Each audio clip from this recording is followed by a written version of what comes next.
விஜயகாந்தின் உயிரை அரசியல் காவு வாங்கிவிட்டதாக நடிகர் ராஜ்கிரண் தெரிவித்துள்ளார். தென்னிந்திய நடிகர் சங்கம் சார்பில் நடந்த நினைவேந்தல் கூட்டத்தில் பேசிய அவர், விஜயகாந்த் ஒரு வில்லந்தி மனிதர். அவருக்கு சூழ்ச்சிகள் தெரியாது. அரசியலுக்கு வராமல் இருந்திருந்தால் நெடுகாலம் வாழ்ந்திருப்பார். நோயற்ற காலம் முதல் இறக்கும் வரை அவர் பட்ட கஷ்டங்கள் நினைப்புக்கும் போது வேதனையாக உள்ளது என்றார். என் தம்பி விஜயகாந்த் ஒரு வில்லந்தியான மனிதர். அவருக்கு சூழ்ச்சிகள் தெரியாது. அவர் அரசியலுக்குள் நுழையாமல் இருந்திருந்தால் இன்னும் நெடுங்காலம் வாழ்ந்திருப்பார். அரசியல் தான் அவரை காவு வாங்கிவிட்டது.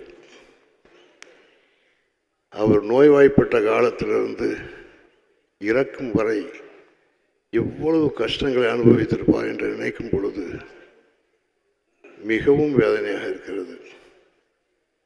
அந்த வேதனைகள் பேசி தீராது.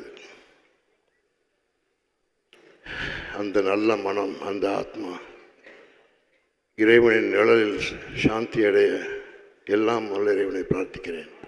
வணக்கம்.